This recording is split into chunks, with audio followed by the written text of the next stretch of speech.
Hey y'all, well this is Sarah and Travis at the Tank Life.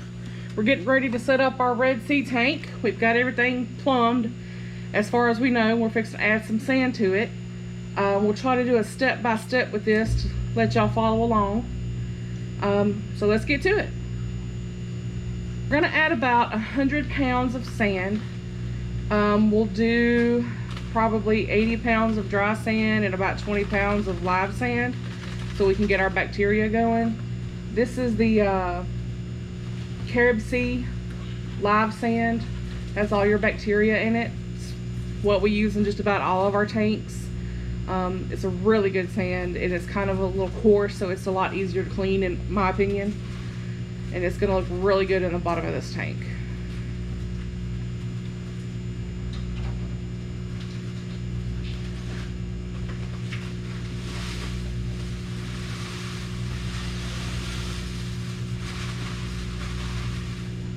Make sure you get all of that out of there. And the live sand comes with a little packet to kind of help settle all of the dust that comes with the sand. You can pour that in there when you get done. Get that out of the tank. Yeah, make sure to get that out of the tank and don't bury it in your sand. We're pretty excited about this tank. This is a really nice tank that Red Sea offers. We've been waiting for something like this for a while, and we know you guys are probably excited about it too. So we can't wait to get it up and going. Our dry sand is a little bit cheaper than the live sand, so we're going to use mostly dry sand.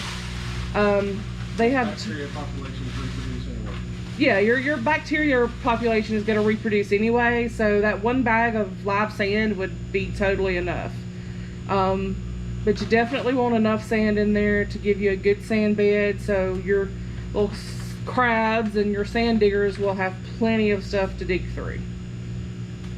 That and your bacteria will have a lot of place to live. And in addition to the sand, we're also going to add bacteria in a bottle to the tank. Yeah, we'll also add some Biospira to this just to help it cycle a little bit faster. Biospira is a great product. It's one of our favorite products, and it's fairly easy to use. The instructions are right on the back of the bottle. All you have to do is follow the instructions. Okay, so we're going to spread the sand out, make it kind of even all the way across. You want to make sure you're about anywhere from 1 inch or 2 deep in your sand bed. Anything deeper than that can really start causing problems, like air and gas and stuff will get trapped in there, and if it ever gets disturbed, that's really going to mess up like ammonia and nitrates and nitrites and any and everything in your tank, really. So some people like to set their rocks in the tank before they put all the sand in there. I just don't like to do it that way. Yeah, I like to be able to kind of push my rocks down in the sand. That way if I want to move them, I can, and I don't have to stir up the sand as much as pulling the rocks out of it. So it's a lot easier to just go ahead and pour your sand in there, get it like you want it, and then add your rock to it. This is going to be awesome when it gets done, y'all. I can't wait. It's going to be so much fun to get this going. So the next step in setting up the tank is putting the live rock in the tank. We're going to use a dry base rock, but we have already cured our base rock in a tub of salt water. It's real simple to do. You can do it in a gigantic tub like this one. You can do it in a trash can like this one. Just something that will hold water. And we like to put a power head in the bottom and run a heater.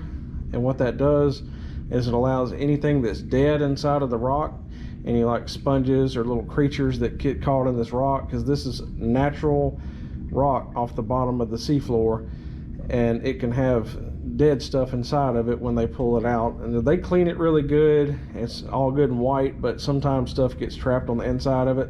So we'll let it cure in the tub for about 4 to 6 weeks before we put it into the tank. This stuff here is good and ready to go. We've got some rocks that actually came out of another tank in there with it, so we're going to use that. Okay, just to give y'all a little bit of idea of what the difference between base rock, which is this stuff right here, it's all just rock. I mean, there's nothing live on it at all. It is just your base rock.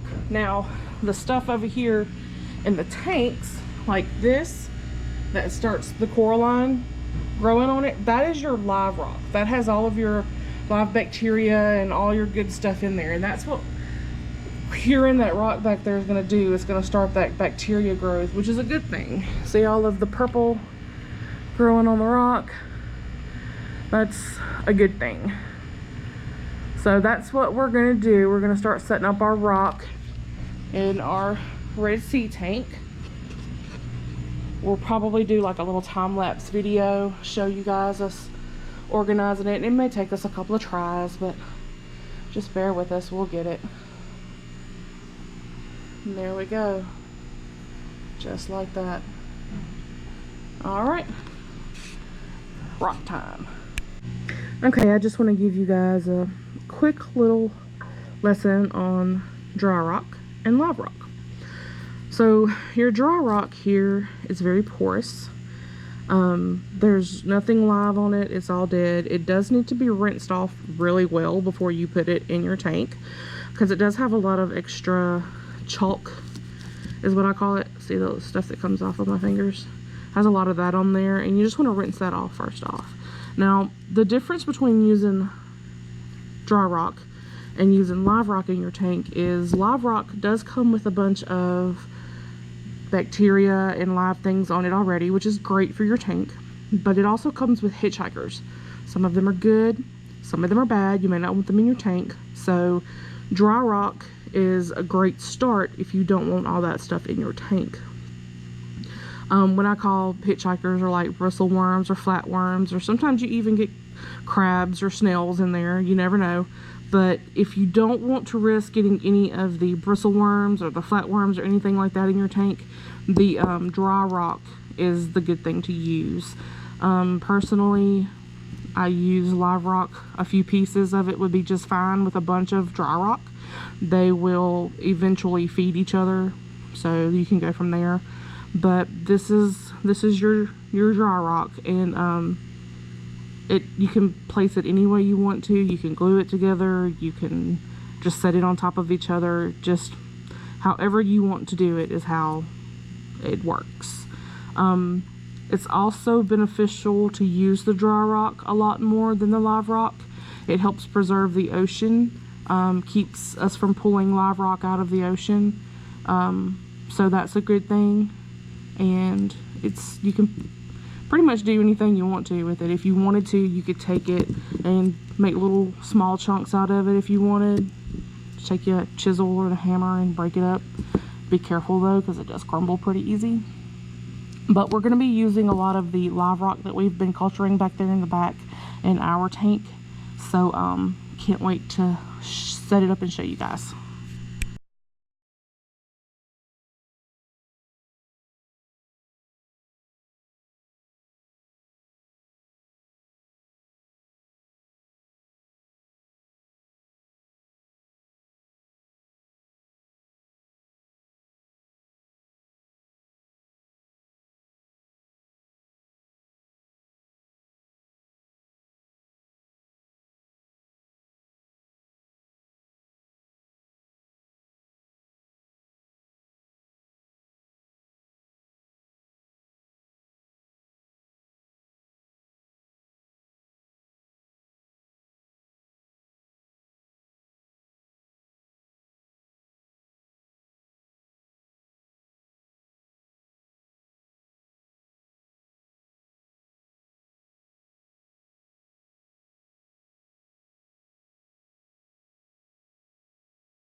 Alright, so now that we have the aquascaping done in the tank, we're going to go ahead and start adding our salt water. We've mixed our saltwater solution up to 1.025, and we're going to go ahead and pump all the water into the tank, fill up the sump, and then we will turn everything on and make sure we don't have any leaks. and then we'll be ready to go.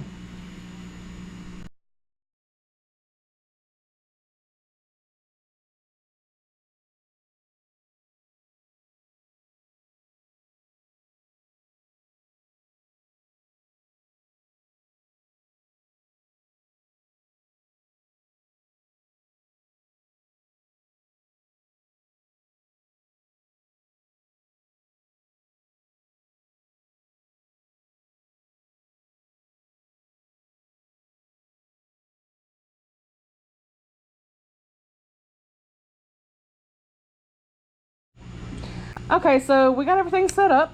Got our rocks in there, got our water in there, got everything flowing. You guys see a little bottle floating right there. We're fixing to put some turbo start in here. So, oh, let me show y'all this real quick. The sump. Everything's set up in there. We don't have the skimmer going yet, but we'll show you guys how to do that. Nice crystal clear sump, so pretty. So pretty. We're so excited. When you add this, you don't want your skimmer running anyway, so that's why. Right. When you add your turbo start, which is what we're going to use, we had it floating in the tank to get it to temperature, just so it would do good. This is our turbo start. This has all your beneficial bacteria in it that you're going to need. It instantly cycles the tank, so that's why we're putting it in here. It's a great product. There's also other products out there like Biospire that you can use, but this is what we carry in store, and this is what we're going to use in this tank. So we're going to add the whole bottle to this tank, and it should cycle. You have to shake it very well before you add it to the tank, and I like to let mine come to temperature. It doesn't say to do that, but it makes sense to me, since you make everything else come to temperature, that you would put your bacteria at temperature before you put it in the tank. Exactly. We want everything about the same. Let me get here right quick. Just pour it across. It'll cloud up the tank for a little while, but it will dissipate. This is really good stuff. It's a new product, but it has been tested very well. Lots of places recommend it. We recommend it. The reason we add the bacteria to the bottle, you can do this the old-fashioned way, and it takes anywhere from about 6 to 8 weeks to cycle a tank. By adding the bacteria in the bottle right away, that allows us pretty much an instant cycle. If you were to check your levels in your tank with your test kit, you'll see that pretty much right away all your parameters will start looking good. We usually give it a few days before we actually add fish to it, but you actually can add them as soon as you put the bottle into the tank. So if you had to immediately set up a tank for some reason, say you had an emergency leak or something and you needed to set up a new tank, you could go ahead and put this in your tank and it would be safe to add your fish to it. Be sure to like and subscribe to our channel so you can get updates on our tanks. We also have fish that we do updates on, like these little guys. So yeah, subscribe and like. Tell us what you want to see, what you want to know, and also be sure to hit the bell on the reminder section to let you know when we post new videos. You can subscribe to us, but if you don't hit the bell, it will not notify you when we make new uploads. So remember, like, subscribe, hit the bell. Thank you.